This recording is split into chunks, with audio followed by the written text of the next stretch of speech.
Un saludo, queridos seguidores de disidentia.com y también, por supuesto, a nuestros mecenas que nos permiten hacer estos programas y editar el diario.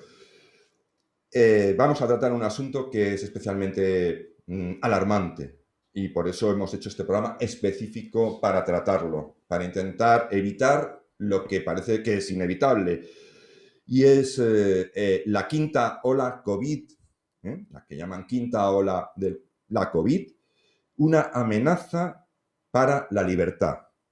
Es decir, este programa va a tratar más sobre el riesgo que supone esta quinta ola para la libertad que lo que realmente, y vamos a analizarlo con todo el cuidado y con todo el mimo necesario y sobre todo la solvencia, a ser posible, y seriedad, de por qué la quinta ola no debe degenerar en una avalancha de restricciones, prohibiciones y bueno, limitaciones a la libertad. Y es como es un tema que requiere tratarlo con bastante seriedad y con bastante, a ser posible, bueno, pues vamos a decir, empirismo, ¿eh?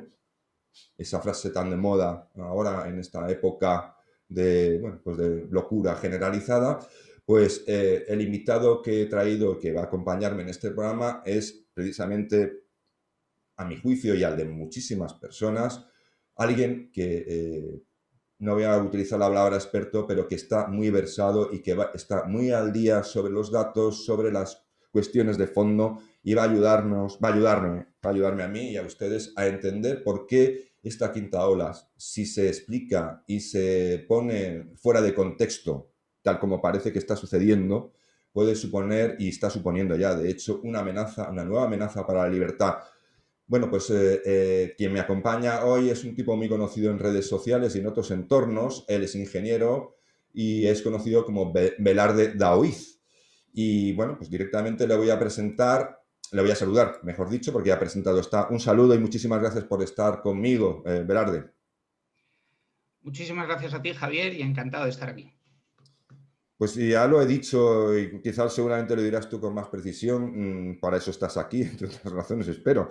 Pero esta quinta ola de verdad puede suponer y justifica una tanda y por donde van los políticos, muchos políticos, de prohibiciones, de restricciones, de bueno, limitaciones de movimientos, de, bueno, de lo que hemos vivido en las anteriores olas. Vamos a dar un poquito de contexto. Esta pandemia empieza hace 15, 16 meses, arrasando varias ciudades, Madrid, Milán, hasta cierto punto Londres, París, donde los hospitales colapsan y donde para prevenir el contagio de una población que era totalmente virgen y que no había estado expuesta en absoluto al virus, se toman un montón de decisiones de limitación de la libertad y de limitación de la movilidad, porque se veía que era la única manera de parar el virus en ese momento, que campaba a sus anchas y además acababa con la vida de cerca del 1% de la gente que lo contraía y llevaba al hospital al 5, al 6, al 7% de la gente que lo contraía.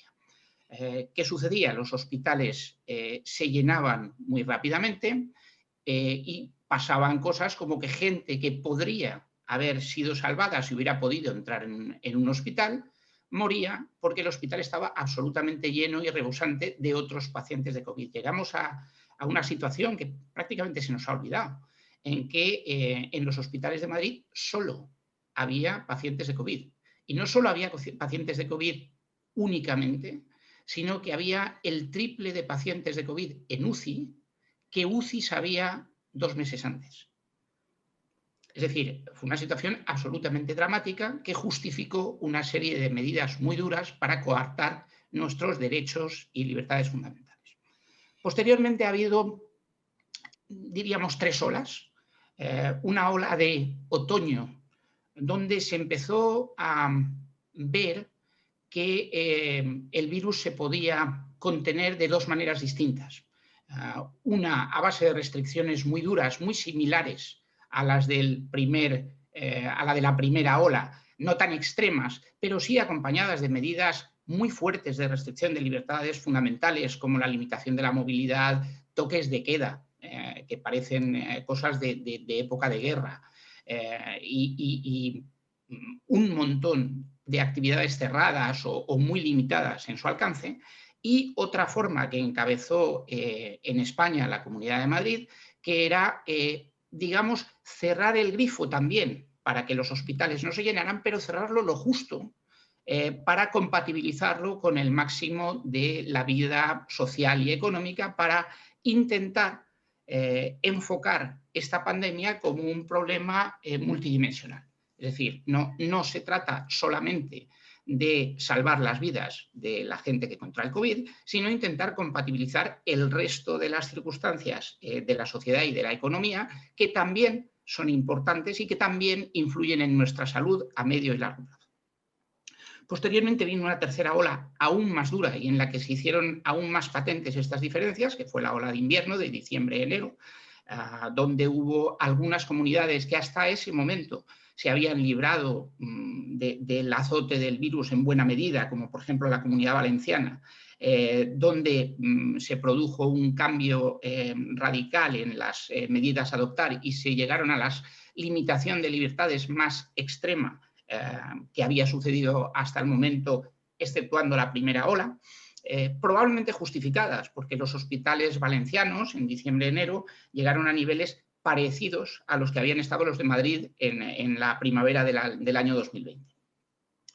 Luego vino una cuarta olita a la altura de marzo-abril de 2021, que llenó más medios que hospitales, y probablemente llenó más medios que hospitales porque era una ola en la que ya las vacunas empezaban a mostrar su lado más amable y en el que los septuagenarios y octogenarios, que eran mayoritariamente los que estaban vacunados y sobre todo los residentes, dejaron de ingresar tanto en los hospitales y dejaron de morir tanto en los hospitales como había pasado en anteriores olas.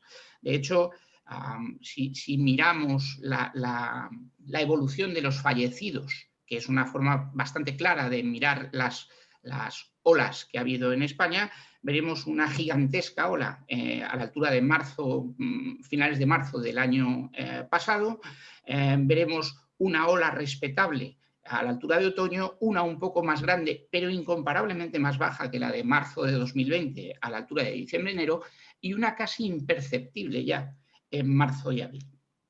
¿Qué está pasando ahora? Ahora estamos en una quinta ola. Sí, la respuesta es sí, estamos en una quinta ola. Pero es en una quinta ola, si ya la cuarta fue diferente de la tercera, la segunda y la primera, la quinta es radicalmente diferente de las anteriores. Y es radicalmente diferente en dos aspectos. En primer lugar, es la ola que nos ha, digamos que ha permitido más libremente la actividad hasta la fecha. Es decir, el nivel de actividad que ahora mismo hay en España es muy superior al que ha habido durante los 15 meses anteriores. Es decir, tenemos los restaurantes y los bares abiertos prácticamente en toda, o teníamos hasta hace 15 días o 10 días, los restaurantes y los bares abiertos hasta la 1, a las 2 de la mañana, habían empezado a abrir las discotecas, la gente se movía libremente y tenía reuniones prácticamente del tamaño que quisiera en sus casas, por supuesto no había toques de queda, es decir, estábamos con un nivel de actividad, te podías mover entre comunidades autónomas sin ningún tipo de restricción, estábamos en un nivel de actividad a lo mejor del 95, 94, 97% respecto a lo que habíamos estado en febrero, marzo de 2020. Entonces, ¿qué ha sucedido? Efectivamente, se ha producido un incremento muy fuerte de la transmisión y está habiendo muchísimos contagios y además con una pendiente muy acelerada de esos contagios. Pero, ¿dónde está la enorme diferencia respecto a otras olas? Que esa rapidez brutal de los contagios no se está trasladando ni a los ingresos diarios. Es decir, antes, cuando había contagios de 20 y tantas mil personas diarias, o positivos, más que contagios, casos positivos identificados de 20 y tantas mil personas diarias, probablemente en España estaban ingresando en los hospitales 1.500 personas todos los días. Ahora estarán ingresando a lo mejor 400. Es decir, está ingresando la cuarta parte de lo que sucedía antes. Se ha producido de alguna manera un desacoplamiento enorme entre los positivos o los contagios, los positivos como medida de los contagios, y la traslación de eso a ingresos nuevos en los hospitales. Como los ingresos nuevos en los hospitales van mucho más suave en pendiente que lo que han ido en horas anteriores, también va la carga hospitalaria total. Va subiendo, pero va subiendo levemente. Es decir, ahora mismo en España, posiblemente no lo he mirado hace 4 o 5 días, pero posiblemente hay 3, 4.000, 5.000 personas hospitalizadas por COVID en un país que tiene, vamos a poner un poquito de contexto, 160.000 camas hospitalarias, es decir, podemos estar hablando de que a lo mejor el 3% de las camas están ocupadas por pacientes de COVID, el 3%, es decir, 97 de cada 100, o están vacías o están ocupadas por otras patologías, y el ritmo de crecimiento no parece alarmante y desde luego no se parece en nada al ritmo de crecimiento de los positivos. Sin embargo, como históricamente, yo me harté de decirlo por escrito, yo creo que lo comenté contigo en alguna conversación que tuvimos, lo he escrito 50 veces, uno de los grandes errores de esta pandemia ha sido guiar todo y fundamentalmente las decisiones que afectan a las libertades y restricciones en el concepto incidencia acumulada, que simplemente mide los positivos. Y es muy sencillo ver por qué limitar las restricciones en base a eso es un poco absurdo fijándose en... Perdóname, para que, como intentamos que estos programas lo vean muchas personas, incidencia acumulada, podemos decirlo de forma muy de andar por casa, personas portadoras del virus, ¿no? Es decir, que han sido contagiadas, que lo aportan. Eso es, incidencia acumulada es el tengan número de síntomas, personas. tengan síntomas o no, estén... Eso es. No. Es el número de personas en un determinado periodo de tiempo que han tenido un test positivo a la enfermedad. Ya está. Normalmente se mide a 14 días o a 7 días. La de 14 días es la que utilizamos en España, la de 7 días, que realmente es más útil dentro de que la incidencia no es el parámetro fundamental, sino la hospitalización diaria debería ser el parámetro fundamental en materia de limitación de libertades y restricciones, pero sería más útil a 7 días que a 14 días en cualquier caso. Y en base a eso, ahora mismo se está entrando en una situación de pánico.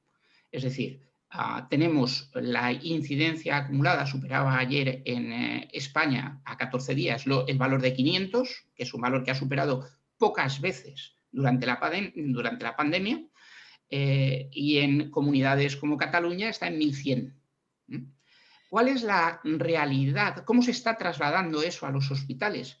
De forma mucho más lenta y mucho más pacífica. Es decir, ¿qué está sucediendo en el fondo? Yo analizo con cuidado la situación últimamente del Reino Unido porque de alguna manera es parecida a la situación española y con unos cuantos días de antelación.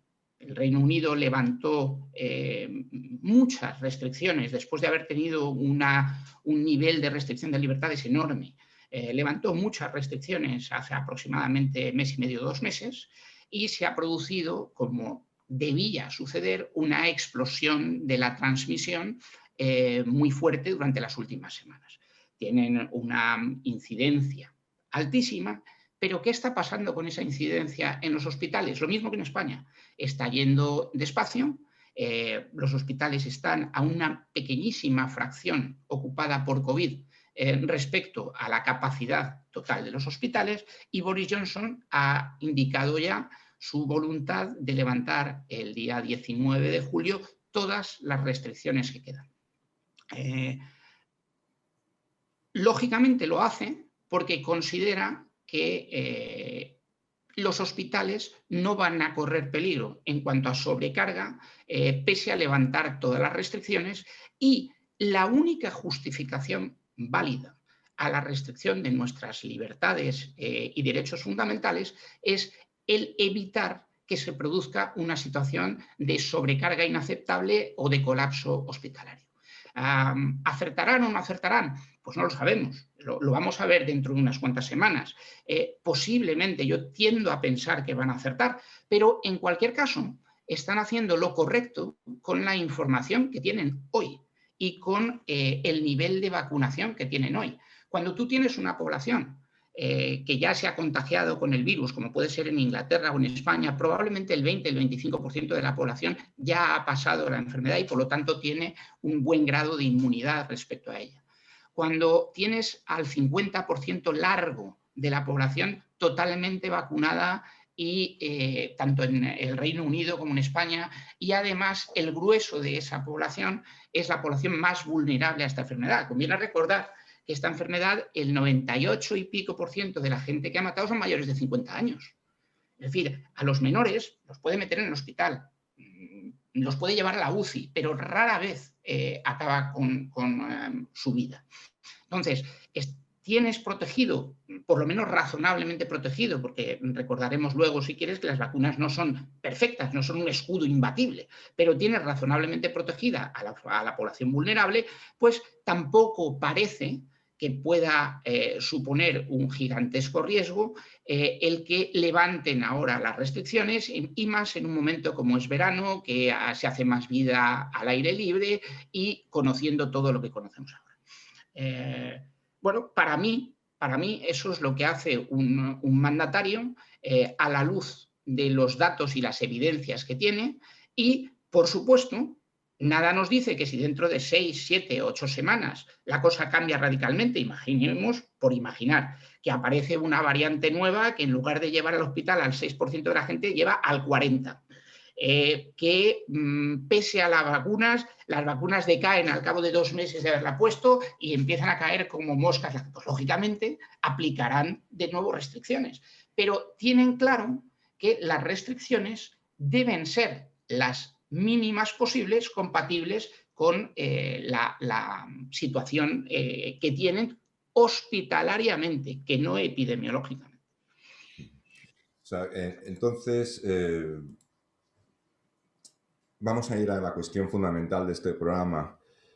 ¿Qué está ocurriendo entonces, digamos, desde algunos, pues digamos desde algunas instancias, administraciones o políticos, incluso, bueno, sobre todo medios de información, que hay que recordar que, yo lo siento tener que decirlo una vez más, que a veces los medios de información son cámaras de eco del miedo y de la anticipación de lo peor, ¿no? Es decir, son bastante, por decirlo de forma que se me entienda, amarillistas, ¿no? No hay mejor noticia que una mala noticia, ¿no? Y si es posible a futuro, o sea, si la NASA dice que mañana puede impactar un asteroide, pues seguramente para la prensa lo van a trasladar como diciendo que con toda seguridad es cuestión de tiempo que impacte un asteroide, ¿no? Es decir, entonces, esto es el tratamiento informativo. Esta es la actitud también de muchos políticos.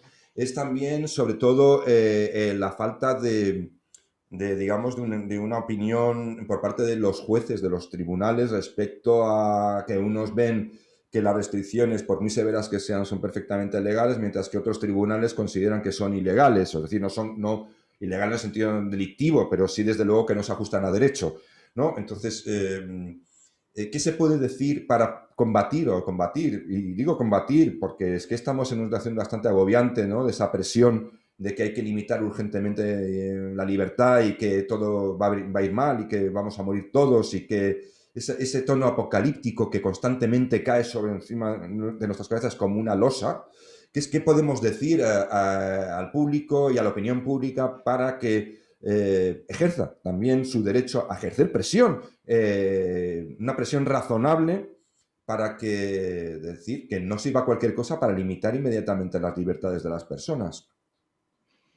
Lo primero es entender y comunicar y hacer entender a los políticos que no lo entienden, que alguno yo creo que lo entiende bien, pero alguno no lo entiende, que no todo es COVID.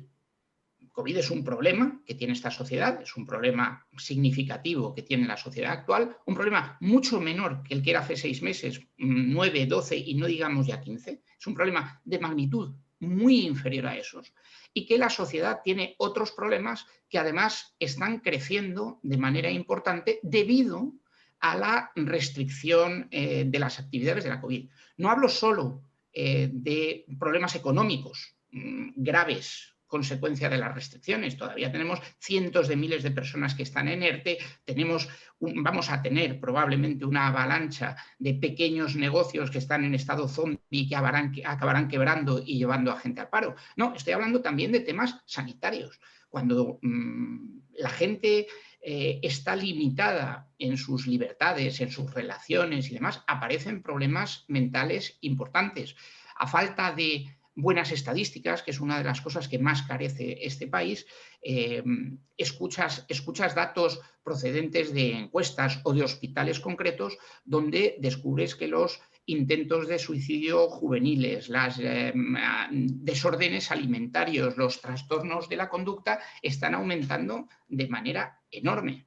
Y como padre de 3 hijas, te puedo decir que el hecho de tener dos adolescentes de 17, 19 años que no han podido salir con sus amigos, vamos, si me pasa a mí a su edad, me da el sarampión, me puedo volver loco. Perdona. Discúlpame que te haga esta interrupción. Me vas a perdonar, porque esto que estás diciendo es muy importante. Y sin embargo, con esta cuestión de esta moral, de un entendimiento moral, ¿no? de una vida ya es demasiado precio a pagar, ¿no? Es decir, una sola muerte es inasumible. Y diciendo tú que, claro, que tú te imaginas de adolescente teniendo que estar encerrado y, claro, no te lo puedes ni imaginar, puede parecer hasta frívolo. Es decir, en el contexto en el que estamos, ese es el problema, uno de los problemas a la hora de comunicar ahora mismo, ¿no? Es decir, que parece que algo es frívolo y que lo otro es trascendente. Y quiero que no dejarlo pasar porque lo que tú estás diciendo, si me permites, Velarde, es mucho más importante de lo que algunos parecen percibir. Esto no es solamente de que uno se venga abajo porque no puede salir con los coleguis. Esto no es así.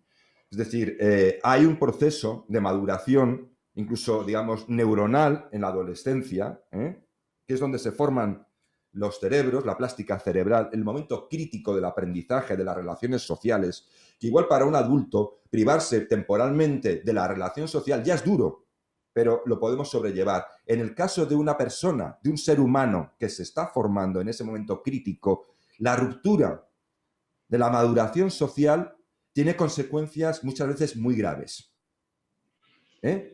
No solo las enfermedades mentales, que ya de por sí son peligrosas, es decir, que son un factor muy importante. Una enfermedad mental, a veces la gente no lo sabemos, pero si uno indaga, simplemente una depresión incide en el sistema inmunitario. Es decir, una depresión puede ser la antesala de una grave enfermedad física, tal como para que nos entendamos, ¿no? Por ejemplo. Pero también puede ser una quiebra de la identidad de una persona que le deje secuelas de por vida. Y eso en la adolescencia es crítico. Eso lo puede decir cualquier psiquiatra, cualquier neurólogo, seguramente con mucho más conocimiento que yo. Pero quería insistir en esto, porque a veces parece decir, es que los niños no se pueden quedar en casa. Oiga, sí se pueden quedar en casa, por supuesto. Todo es posible. Por poder todo se puede. Incluso encerrarnos a todos, ¿no? Y echar la llave. Se puede. Pero no es esa la cuestión. Y no solo eso, Javier, hemos hablado de los temas mentales, pero y de los temas físicos. Es decir, a mí me encantaría, otra vez, no tenemos estadísticas, pero el hecho de habernos movido mucho menos durante muchos meses probablemente está afectando a la salud. Habrá un porcentaje de población relevante que habrá ganado peso, bien porque no se le deja moverse, bien porque tiene miedo de moverse, porque hay mucha gente que está aterrorizada. Y si tú escuchas los programas de la sexta noche, lo que comentabas al principio, toda esta alarma mediática sobre la quinta ola, hay muchas personas mayores que ahora mismo tienen miedo otra vez de volver a relacionarse con sus jóvenes, de salir a la calle a pasear. Es decir, estamos creándoles también un problema de salud. A lo mejor estamos evitando o minimizando el COVID. Un segundo, o sea, a veces nos tenemos que sincopar un poco, porque lo que tú estás diciendo no es solo la sexta. Es que claro que no. Periódicos supuestamente que deberían actuar de forma más responsable. Es que sería injusto que citara alguno, pero puedo citar alguno. Por ejemplo, el diario ABC. Es decir, a veces vierten informaciones sin contexto.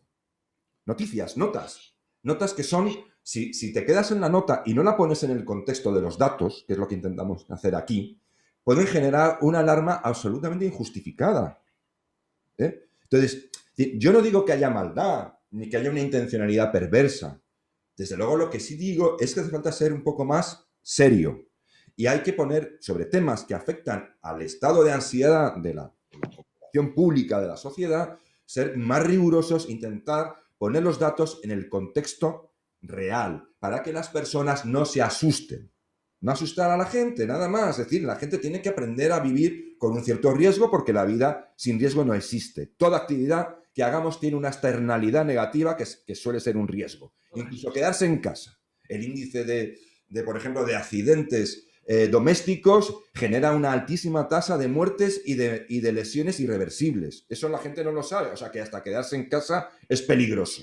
Tiene su externalidad negativa. Pero cuando decimos la incidencia crece, ya son 3.000 millones de personas las que no sé qué, que es lo que se suele poner en los titulares. No. La incidencia de contagios puede crecer de forma significativa, pero lo que hay que es ponerlo en contexto con el número de ingresos y el número de personas en UBI y sobre todo en UCI, y compararlo sobre todo con los antecedentes, la ola anterior, que fue la que de verdad nos dejó tiritando, ¿no? Es decir, yo creo que y perdona que te haya interrumpido, pero es que este tipo de responsabilidad es lo que también queremos que, a ver si es posible, porque no me extraña que haya gente que empieza a sentirse que hay una conspiración, porque parece que hay una intención de asustar al planeta entero, ¿no? De meter miedo en el cuerpo, ¿no? Y esto, desde luego, hay que intentar evitarlo, ¿no? Si alguien viera gráficamente la evolución de los fallecimientos diarios en cualquier país durante esta pandemia, se daría cuenta que realmente ha habido 3 olas. En algunos países 2. En España ha habido 3 olas. Se daría cuenta que desde hace casi 6 meses el número de fallecimientos está estable o descendiendo por causa del COVID, sin ninguna alteración, ni en la cuarta ni en la quinta ola. Los niveles continúan o estables en un nivel bajísimo o a la baja, incluso. Y una vez más, a mí me gusta poner las cosas en contexto. En España no mucha gente sabe que mueren 1.100, 1.200 personas todos los días. De COVID están muriendo 20, 30. Más o menos, orden de magnitud. Es decir, es importante que mueran 20, 30 personas, pero son 20, 30 de 1.100 o de 1.200 que mueren todos los días, para ponerlo en contexto. Están muriendo 600, 700 personas de ataques al corazón. Están muriendo. Oye, pues podríamos, para salvar esas vidas, podríamos prohibir todas las grasas monoinsaturadas o no sé qué. Podríamos prohibir todo el tabaco, podríamos prohibir el alcohol, podemos prohibir todo para salvar una vida. No solo prohibir, incluso obligar a la gente que haya un comisario político que vea, que te pongan una pulsera de estas sensible al movimiento y tengas la obligación por el Estado de caminar todos los días 6 o 7 kilómetros. Y si no, multa, ¿no? Sí, por ejemplo, así estaríamos salvando vidas. Es verdad que el ejemplo es un poco tenso porque ahora estamos hablando de una enfermedad contagiosa. Es decir, aquí puede morir gente pese a que tenga unos hábitos de vida maravillosos. Pero la realidad es que hoy por hoy el problema es un problema de magnitud relativamente manejable y parecido al que hemos convivido durante, yo desde que nací, con la gripe. Es verdad que el virus no es el mismo que la gripe, es verdad que puede dejar secuelas y la gripe deja menos, pero la puñetera realidad es que nosotros nos hemos estado manejando con virus como la gripe, que se llevan por delante la vida de 10, 15.000 personas todos los años, que si haces la cuenta en días, es 50 personas todos los días que mueren de gripe en el año 2019, se concentran en unos pocos meses, pero a efectos numéricos son 50 personas todos los días, que es más que los que mueren hoy de COVID, por poner un poco en perspectiva el asunto. Entonces, yo no digo, para que quede claro, no digo que la COVID sea una gripe, no es la COVID una gripe, es un virus más puñetero que el de la gripe, pero la realidad es que tenemos que aprender a convivir con él y a convivir con él respetando las cosas que han hecho de España y de Europa y de Occidente el faro del mundo, que es respetando las libertades individuales de las personas y no, para intentar salvar algunas vidas, cometer todo tipo de tropelías desproporcionadas. Es decir, lo que pasó en marzo de 2020, que nos prohibieron salir de casa, que nos prohibían pisar las zonas comunes, fue una bestialidad, fue una auténtica bestialidad. Pero por desconocimiento, por ser el inicio de la pandemia, yo lo justifico o yo lo perdono más que lo justifico. Me cuesta perdonarlo porque he visto los efectos que ha causado en gente muy cercana, pero lo puedo entender. Es perfectamente comprensible que las autoridades reaccionen o sobrereaccionen a una situación a la que infrarreaccionaron cuando tenían que haber sobrereaccionado. Pero bueno, eso Bueno, es otra historia de la que ya hablaremos en otro momento. me permites un pequeño, es decir, a mí lo que sí no termino y no voy a terminar nunca de encajar, y creo que esa es la gravedad, y acabas de decirlo en tu última frase, y perdona que te vaya interrumpiendo de vez en cuando, pero es el hecho de que 48 horas antes o 72 horas antes no había absolutamente nada de qué preocuparse, y a las 72 horas todo el mundo cuerpo a tierra. Es decir, eso es difícil de explicar. Es decir, la administración puede cometer errores, nada es perfecto. Sobre todo en un país de cerca de 50 millones de personas, pues hombre, no es lo mismo que manejar un pueblecito como Nueva Zelanda, no nos vamos a engañar, que son 4 amigos. Bien. Para aquello de poner ejemplos y de poner siempre... Y una isla, cuidado. Una isla, ni más ni menos. Pero bueno, que encima es una cosa, una congregación casi, ¿no? Bueno, hay errores, hay ineficiencias, hay fricciones, ¿no? Es decir, la maquinaria no termina de funcionar, son maquinarias, la burocracia sabemos que es una maquinaria que siempre en situaciones de emergencia muestra todas sus ineficiencias en su esplendor, en todo su esplendor, ¿no? Pero lo que no se entiende políticamente es ese error de cálculo y ese error de juicio. Habida cuenta que nosotros hemos hecho otro programa aquí en Disidencia con otro especialista, un médico experto, o sea, que es especialista en crisis sanitarias, ¿no? Asesor de instancias bastante importantes, en el que decía que el pecado del gobierno fue el haber ignorado todo lo que se sabía de lo que existía ya de información en cuanto a que podía suceder algo así y cómo había que reaccionar. Es decir, que ni siquiera los que estaban en el gobierno en ese momento habían leído una sola hoja de ningún tipo de protocolo. A mí me pone mal cuerpo, solo voy a hablar esto de esa época porque me pongo malo físicamente enfermo cuando pienso en... A mí me da igual la razón, no quiero entrar si era por el 8M o por estupidez, me da igual, es que no entro en la razón, no quiero. Yo no es lo último que voy a decir sobre ese periodo de la pandemia porque me enferma físicamente, me pone malo hablar de aquella época. Pero por poner un poquito en contexto, en España nos confinaron el día 15 de marzo, después de que Isabel Díaz Ayuso diera la vara diciendo que quería cerrar los colegios y las residencias el día 10, 11 de marzo. Por poner un poquito de contexto de lo que estaba pasando en el mundo, el día 22 de febrero, Venecia suspende su carnaval. El carnaval de Venecia no es cualquier cosa, es una fuente de ingresos fundamental de Venecia y lo suspende. El día 24-25 de febrero se suspende un Inter Juve, que era el partido entre el primer y el segundo clasificado de la Liga italiana. Ese mismo fin de semana se suspenden los viajes de todos los colegios de los niños italianos. Deja de haber viajes entre regiones. Y se confinan, creo recordar que eran 11 municipios que tenían unos cuantos miles de personas de la región de Lombardía. Pero es que no es solo eso. Es que Francia había prohibido los acontecimientos de más de 5.000 personas, las reuniones de más de 5.000 personas el veintitantos de febrero. Suiza había hecho lo propio con más de 1.000 personas. Es decir, no hacía falta nada más que mirar alrededor para darse cuenta de que algo muy raro estaba pasando. Ya no digo coger un teléfono y llamar a tu homólogo de Lombardía o a tu homólogo del Ministerio de Sanidad italiano y preguntar qué coño está pasando, que parece algo no muy difícil. No sé qué ministra fue, pues fue una ministra que dijo que, bueno, que no habían pensado en eso porque estábamos más al oeste. Bueno, yo creo que fue Calvo la que habló del este y el oeste, pero hubo cosas muy... Pero ahora lo pensamos y es tremendo. Hubo un Valencia-Atalanta de fútbol. Atalanta está en Bérgamo. O sea, Atalanta es de Bérgamo, que era el epicentro de todo el follón que había allí. Y cuando preguntaron a la consejera valenciana si había tenido en cuenta o había pensado en esto, dijo que eso era un tema de fútbol y que a ella no le afectaba, que a ella no le gustaba el fútbol o algo parecido. Pero recuerda que fue una consejera o una directora general de la Generalitat Valenciana.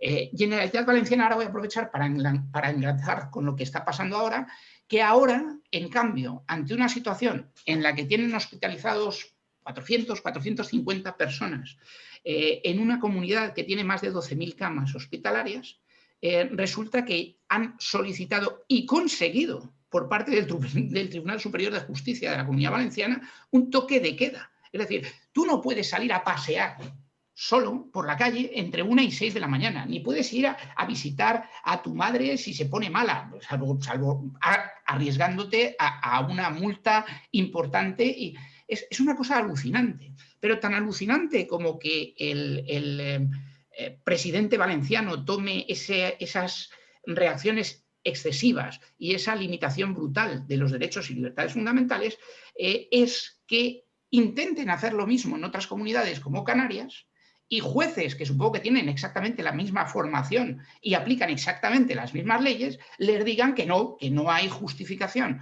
para un toque de queda, cuando además la situación hospitalaria de Canarias es, sin ser mala, es sensiblemente menos buena que la situación hospitalaria de Valencia. Es decir, no tenemos tal cachondeo en este país, que no es que los ciudadanos no sean iguales ante la justicia, porque uno pueda ser rico, otro pobre y tenga mejores abogados. No, es que directamente los tribunales superiores de justicia, ante una misma petición por parte de un político, toman una decisión o toman otra que afecta a las libertades y derechos fundamentales de millones de personas. Pues la Comunidad Valenciana tiene 5 millones de personas y la Canaria debe tener un par de ellos. Y aquí estamos, pues eso, al albur de que el presidente de turno decida ser más papista que el Papa y tomar la decisión que sea, y que los jueces puedan o no autorizarla. Estamos llegando a un nivel de locura tal que a mí empieza a preocuparme que en octubre, noviembre, empecemos a aplicar las mismas recetas, y si no de este año, del que viene, con la gripe. Hostia, que es que tenemos una incidencia acumulada de gripe de 400%, las incidencias acumuladas de gripe, simplemente con la gente que se hace test, creo que ya son de 600 y cosas parecidas, digo, para que nos centremos un poco sobre lo que sucede en la temporada de gripe, en diciembre, enero, en este país. Antes te decía que en España mueren 1.100, 1.200 personas más o menos cada día. Esas 1.100, 1.200 en diciembre y enero son 1.500. Tampoco la gente lo tiene muy claro, pero mueren 300 personas más cada día en diciembre que en junio, para ponernos un poquito en contexto sobre lo que significan 20, 30 muertos diarios de COVID, que a mí, oye, que me duele cada vida. Y además yo sé que si me tocara a mí, la única importante sería la mía, la de mi madre, la de mi hija o la que fuera. Pero la realidad es que el político tiene que enfocar todos los aspectos socioeconómicos de su ámbito de decisión y tomar las decisiones más razonables para el bien común, no entrar en pánico o incluso, yo quiero pensar que no es eso, sino el intentar acumular cuanto más poder mejor, porque, oye, desde una restricción de las libertades y derechos fundamentales de los ciudadanos se gobierna más fácilmente. Pero no, yo creo que sí, puede estar esa segunda vertiente, nunca es descartable, ya sabemos que el poder tiende al poder, o sea, es decir, es una cosa natural, ¿no? Casi inevitable. Pero hay algo todavía que es más, a mí me cabrea más. Me cabrea más porque atenta más contra nuestra propia dignidad y nuestra propia autonomía, el hecho de que los políticos, y hay estudios que ahora mismo están valorando precisamente esto que voy a decir como un factor importante, no saben qué hacer realmente, saben que sus medidas posiblemente son ineficaces o no tienen sentido o no tienen una verdadera utilidad o incluso generan efectos negativos más que solucionar, o sea, que son todavía más negativos que los efectos negativos que que se supone quieren eliminar. Lo hacen para trasladar al público, a los gobernados, yo no sé si a súbditos habría que utilizar en lugar de ciudadanos, la sensación de que velan por ti.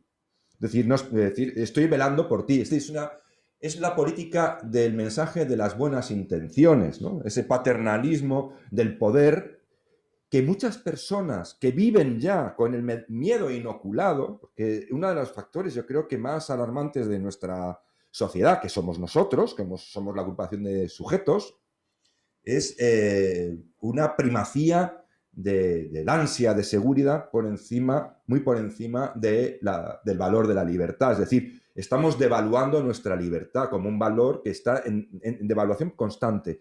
Y los políticos vienen y dicen, no os preocupéis, acuérdate de aquella película de la lista Schindler, aquel maldito nazi que se llama Mon, que se dedicaba a matar indiscriminadamente a los judíos con un rifle de francotirador, y que en un momento dado, pues alguien le dice, no, bueno, de vez en cuando tienes que ser magnánimo para que no parecer un monstruo, y tienes que decir, yo te perdono, como hacían los césares. Entonces aprendí a hacer aquello de yo te perdono, ¿no? Entonces le perdonaba la vida al pobre judío que pasaba por ahí, ¿no?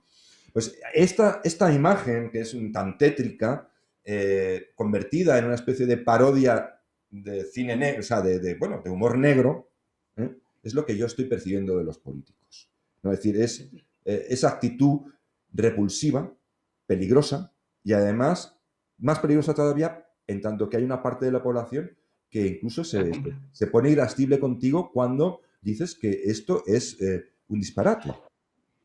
Y una parte de la población y una parte de la opinión, pero hemos llegado a un nivel de politización tal que hay gente que ante la sentencia que ha sacado el Tribunal Constitucional, cuya mayor crítica, me refiero a la que dice que el estado de alarma fue inconstitucional para el nivel de restricción de derechos y libertades fundamentales que hubo durante el primer confinamiento, que se atreven a decir que es que esa decisión sirvió para salvar vidas. No tiene nada que ver. Esa decisión, lo que sirvió para salvar vidas fue que nos quedáramos en casa. El aplicar esa restricción con el instrumento jurídico inadecuado no salvó ninguna vida. Salvó vida que nos quedáramos en casa, pero hazlo como hay que hacerlo, coño, respeta la ley. Y lo indignante es que haya gente que ya te justifica, no solamente te justifique que por salvar las vidas se puede sacrificar la libertad, es que se puede sacrificar también la justicia. No, oye, es que si hay que saltarse la ley para salvar vidas, a mí se me ponen los pelos como escarpias, y lo estoy leyendo de gente supuestamente tremendamente formada. Vamos, no hay defensor en redes sociales de estos politólogos que tienen una formación maravillosa y todo lo hacen basado en evidencias y este tipo de cosas, que no me estén contando lo maravilloso que fue que tomaran esa decisión ilegal, inconstitucional, porque salvó vidas, tío. Bueno, pero es que ahí has tocado un tema importante que ya daría para otro programa, pero que es un tema que a mí personalmente me interesa mucho y que sigo muy de cerca, ¿no? Desde hace bastante tiempo. Y es esa falsa coartada de la política basada en la evidencia. Es una falsa coartada, ¿sí? Porque toda evidencia puede tener un sesgo. Es decir, puedes mostrar aquello que te interesa y ocultar lo que no te interesa. Pero la evidencia que permanece es la que tú muestras. Lo otro, por muy evidencia que sea, como no lo muestras, no es evidencia. Entonces, ese es el mecanismo de ingeniería social, que en el fondo ni ingeniería social ni gaitas, es una pura imposición. Ya está. Si la puedes vestir como te parezca más elegante, más aseado, pero en el fondo es otro tipo de totalitarismo o autoritarismo, si quieres, con aspecto de cuello blanco, pero es básicamente lo mismo. No se puede vulnerar el Estado de Derecho. Es decir, tenemos que balancear y no queda otra, porque la vida lo exige, la seguridad y los derechos. Es decir, la seguridad y la libertad. Es decir, vamos a ver, que si mañana nos invade Putin y empiezan a caer paracaidistas rusos que nos quieren matar, hombre, pues se puede entender, pues eso, pues que los civiles pasen a un segundo término y la autoridad militar tome el control, ¿no? Entonces se acabaron muchos derechos, ¿de acuerdo? Pero esto no es una invasión rusa, no es la invasión de ningún ejército. Esto es una cuestión sanitaria de la cual ya tenemos una trayectoria de bastantes meses, no suficientes, porque nunca se acaba de conocer, pero ya suficientes como para saber por dónde ir y por dónde no se debe ir. No, digo yo, no sé, es que... Y si llegara esa invasión rusa, está contemplado en la ley. Lo que tienes que hacer es coger la ley, aprobar el instrumento adecuado para proteger las vidas ante esa invasión rusa y aplicarla. La ley está antes de todo lo demás, joder. En un Estado de Derecho y en una democracia que se precie de serlo. Porque si no, entramos simplemente en el arbitrarismo de lo que quiera, en la arbitrariedad de lo que quiera hacer el cacique de turno. Y yo no digo que lo hagan con mala intención, ¿eh? No creo que lo hagan con mala intención. Creo simplemente que están matando moscas a cañonazos y creando mucho más daño potencial y real que el que supuestamente están queriendo evitar. Eso es el temor que a mí me da. Y además ya son daños, están haciendo daños en el tejido social. Lo que estamos comentando, el que la gente no tenga claro que la libertad es uno de los valores fundamentales que tenemos que tener en unas sociedades que ponen los pelos como escarpias. O sea, que haya mucha gente, un porcentaje importante de la población, que te diga, no, pero es que, joder, es que se trata de salvar vidas. No se trata de salvar vidas, pero hazlo conforme a la ley, macho. Lo que decías tú, compatibilizar seguridad y derechos. Claro, porque esto no, es que ahí has tocado un tema ya para ir terminando. Pero que has tocado un tema que dices, no tienen intención, quién sabe, ¿no? Es decir, yo no estoy en la mente del señor que hace determinadas barbaridades o se excede en el ejercicio de sus atribuciones. No lo sé, no voy a arrogarme un conocimiento que no tengo. Pero sí lo que sí tengo una sospecha, y es una cosa que también está bastante sobre la que se suele prevenir, las personas bien formadas y preparadas para ello, pero que no se suele difundir, es que vivimos en sociedades en las que existe una fascinación por el ejercicio burocrático del poder. Es decir, ese poder burocrático, es decir, yo hago un decreto, inmediatamente cuerpos de policía, médicos, hospitales, protección civil, toda la burocracia que hay alrededor se pone en marcha, es una máquina, ¿no? Es decir, que como que tú eres el cerebro central, mandas ese impulso y todo un organismo se pone en marcha, es decir, produce una fascinación a muchos gobernantes. Es decir, eso está estudiado hasta incluso con las guerras, ¿no? Es decir, uno de los problemas que alertaba en Estados Unidos es que precisamente la gran maquinaria militar que tienen y ese enorme ejército, que no solo son tanques, es también una burocracia, agencias y demás, incitaba un poco de vez en cuando a intervenir, montar algún follón en algún lado, porque era fascinante apretar el botón de la maquinaria burocrática de militar, y aquello era como una especie te quedabas asombrado, es decir, entonces había una cierta atracción por ejercer ese tipo de maquinarias, ¿no? Yo creo que también hay un poco de esa egolatría, de ese endiosamiento y de esa combinación de factores de querer ser el padre de todos nosotros, que nos cuida, porque tú no sabes cuidarte por ti mismo, y al mismo tiempo, fíjate, estoy moviendo unos recursos, soy Dios, ¿no? Soy Dios. Y yo creo que contra eso hay que poner pie en pared. Sí, yo también lo creo. Y la lástima en este caso es que no hay... Es muy transversal ese comportamiento restrictivo de libertades y ese endiosamiento y esa burocratización del gobierno. Es decir, no puedes decir, no, es que el PSOE está siendo mucho más protector de las vidas y el PP mucho más protector de las libertades. Depende de en qué comunidad.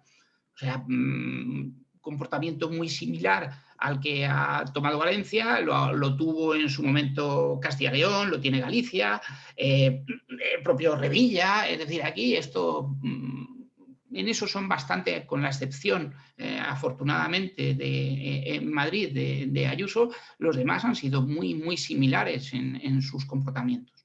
Y la verdad es que es muy, muy, muy preocupante, porque no hay nadie que esté ahora mismo defendiendo el discurso de las libertades individuales como debe. Es decir, yo la crítica que escucho por parte de los directivos del Partido Popular a la situación actual es que Sánchez ha permitido que podamos ir por la calle sin mascarilla. Ostras, pues chico, primero, demuestra un desconocimiento total sobre cómo se contagia este bicho, sobre aspectos técnicos, porque el virus en espacios abiertos, los contagios que hay son ínfimos. Y segundo, demuestra que a lo que se está es a un oportunismo. Es ¿qué hace el presidente de turno? Que yo me pongo. Y ya está. El oportunismo es algo que es típico de la política española y que a veces en determinados asuntos es muy inmoral, y es politizar cuestiones que son importantes. Es decir, no se puede politizar y partidizar cuestiones que tienen que ver, digamos, con el interés de la sociedad, es decir, que son críticas en la sociedad. Es decir, no puedes partidizar pues, una epidemia O sea, Ya. puedes criticar, puedes hacer una labor de oposición y para eso estás, pero nunca perder el sentido de la realidad y el sentido común y el sentido de la objetividad simplemente para sacar ventaja al adversario. Es decir, es que eso no, porque estás jugando con los intereses de todos nosotros por un interés partidista, ¿no? Es decir, esto es una enfermedad, hablando de epidemias, es una enfermedad de la política española que no se respeta absolutamente nada. Por eso hasta los temas más importantes y más trascendentes acaban, primero, sin solucionarse y agravándose, porque se convierten simplemente en armas arrojadizas. Ha ocurrido con el secesionismo, con el nacionalismo, con todo lo que ha sido crítico. No ha habido cosa que no se haya cogido y se haya convertido en instrumento de partido. Entonces, bueno, pero nuestra función a nosotros, hagan lo que quieran los partidos, ojalá hagan lo que deben, ojalá desde aquí les pedimos que por favor hagan lo que deben, que yo entendemos que hay una ambición política que es legítima, pero por favor que la compatibilicen con un sentido del deber que es muy importante ahora y que les exigimos a los ciudadanos, o por lo menos de aquí les exigimos, y muchos que nos oyen y nos siguen y te siguen, seguramente van a estar con nosotros. Entonces, simplemente lanzamos ese mensaje. Luego, para terminar, a aquellas personas que creen, por ejemplo, que una estrategia COVID cero o algo así, es decir, riesgo cero, es decir, es factible, por favor, vamos a bajar el listón de las exigencias imposibles. Voy a poner, es decir, eso de que, por ejemplo, vivimos la sociedad de la erradicación de lacras sociales. Es que se ha vuelto ya como una coletilla que va constantemente aparece. Oiga, las lacras, lo que llaman lacras sociales, no se pueden erradicar al 100%. La violencia, asesinatos, violencia, póngale la etiqueta que a usted le convenga, la violencia es violencia, pero póngale usted la etiqueta que quiera, etiquétela como quiera, siempre va a existir, desgraciadamente, hasta en las sociedades más pacificadas. Porque siempre hay conflicto y algunas veces los conflictos se resuelven con violencia. Porque no todos los sujetos, no es que el sujeto en sí, sino la situación, el control de cada persona no siempre es el adecuado en cada momento. Desgraciadamente, ojalá nadie matara a nadie. Ojalá. Pero todos sabemos que eso no es posible. Pues por lo tanto, ni siquiera es posible reducirlo a 2 o 3 casos, que no, que vamos a tener que lidiar con cientos, ¿no? Con cientos. A una población de 50 millones, pues es un ratio bastante soportable, es decir, entre comillas. Pero con el COVID cero y con este tipo de cosas, por favor, defendamos la libertad sin tampoco defenderla por una cuestión puramente de pundonor y de voluntarismo, no, con cabeza, con sentido común, ¿no? Sí, exactamente. Tenemos que entender primero que de los 200 y pico virus que cohabitan con el ser humano, hemos conseguido erradicar uno, que es la viruela. Segundo, que el nivel de movilidad que tiene hoy el mundo es gigantesco. Es un nivel de movilidad que no ha habido nunca en la historia. Es decir, el tren de la posible erradicación de este virus, cuando aún estaba en unos pocos individuos y se hubiera podido aislarlos completamente, si es que aquello era posible, ese tren pasó en diciembre de 2019, si llega, si no antes. Es decir, es un tren que no puede volver, porque incluso si nos encerráramos y cerráramos herméticamente las fronteras, ya me dirás cómo, tienes que poner cada 10 metros un policía en fronteras con Francia y Portugal, que debemos tener 1.500 kilómetros de frontera o 2.000. Tienes que vigilar todo el mar para que no te entre ninguna lancha, tienes que aislar y cuarentenar a todo el mundo, pero asumiendo que pudiéramos hacerlo. Te cargas toda la movilidad exterior, porque no todos los países lo van a hacer.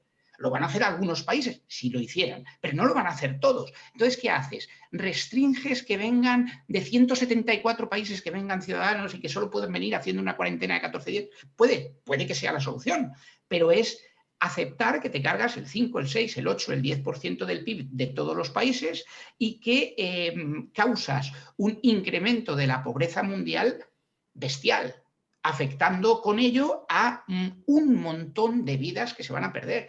Leía hace nada, una de las cosas de las que yo creo que la humanidad se tiene que sentir más satisfecha en los últimos 30, 40 años es del progreso económico, de la reducción de la pobreza y de la reducción del hambre que ha habido en el mundo.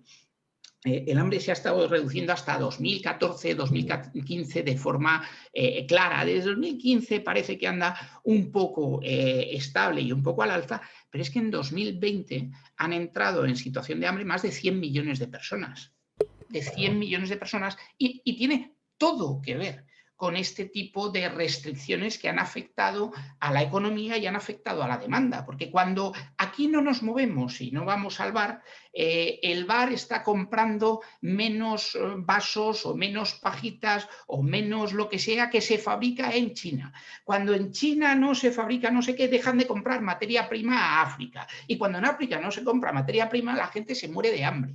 Que eso es lo que no nos acaba de entrar en la puñetera cabeza, que las cosas no existe esa cosa que llaman tan bonito, lo del ceteris paribus, que es que a todo lo demás siendo igual. No, es que todo lo demás no permanece igual. En la sociedad actual y en el mundo actual, cuando tú cambias cualquier parámetro, se alteran miles inmediatamente.